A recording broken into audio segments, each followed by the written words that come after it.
So this is going to be, I think, the second video or maybe the third video in the John Deere Big 4. What I'm going to do now is take the flywheel out, take the shaft out, just show you that there's a bushing, a bearing, an oil seal, kind of what to look for on the shaft. I have not taken this out yet, so I'm not sure what we're going to find, but I know there's some play in the flywheel. This is a good judge. You know, you can do that. You should probably replace the bushing for sure. And I would automatically do the shaft, but a lot of people choose not to do that.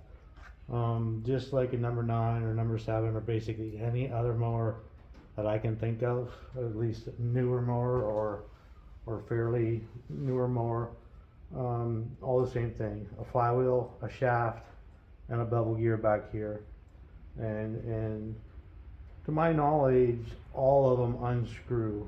Now, I'm gonna say, and this is a pretty broad statement, all of them screw counterclockwise, but I could be very wrong about that. Obviously, if your gear is on that side, I shouldn't say that either.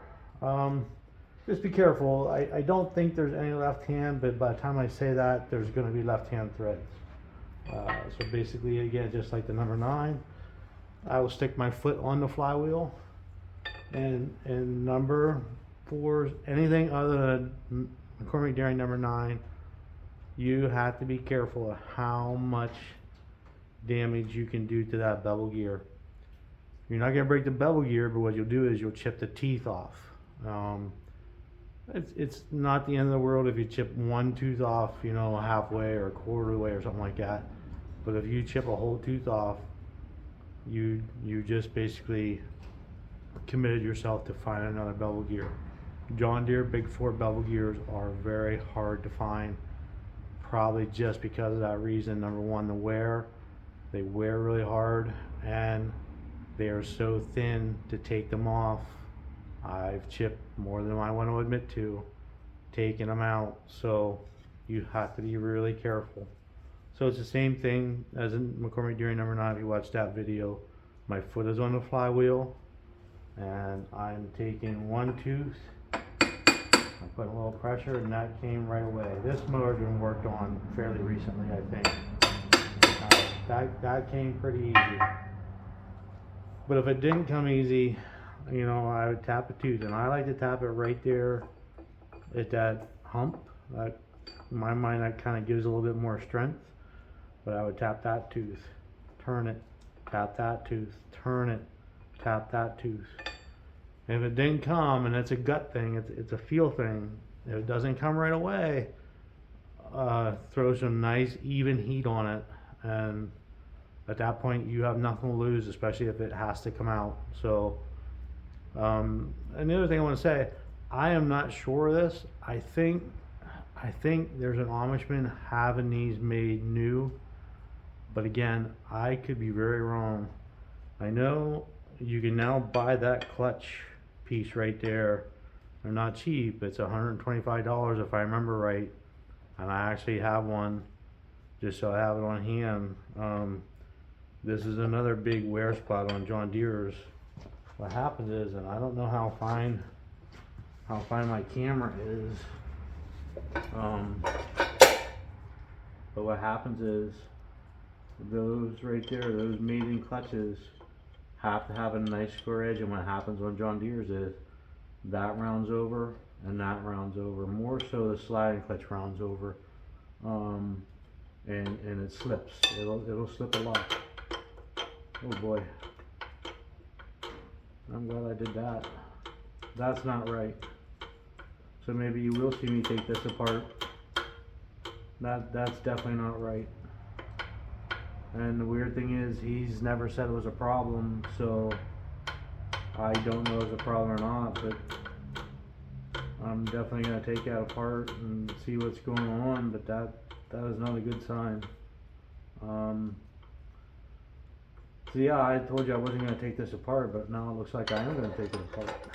And I've been dedicating all my time to this manure spreader, because quite frankly, I'll sell a manure spreader this time of year before anybody will use a mower. So it's the same thing. I unscrew this. You know, you can jam it and unscrew it. If it doesn't come out, You have to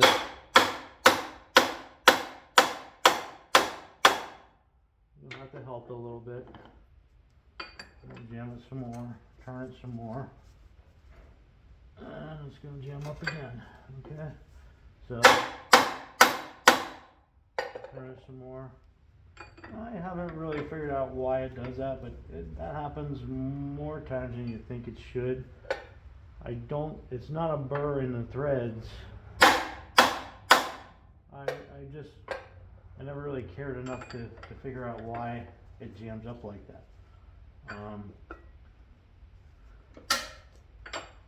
I think it probably has more to do with, well, even so, the flywheel shaft should be loose coming this way, but what happens when that tightens up, it basically wedges these two gears together.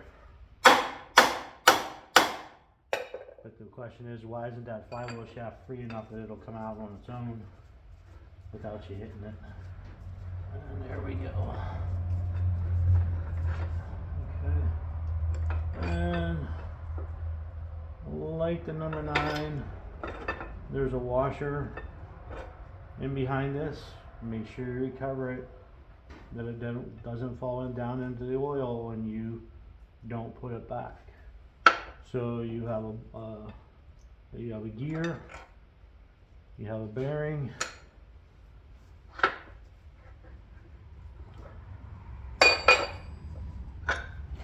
you have an oil seal, and you have a bushing. And while that looks pretty good, it's silly not to replace it. Obviously there's some wear that was going on. Not actually, well, there I can feel a little bit of a groove, and that's enough to replace it right there. So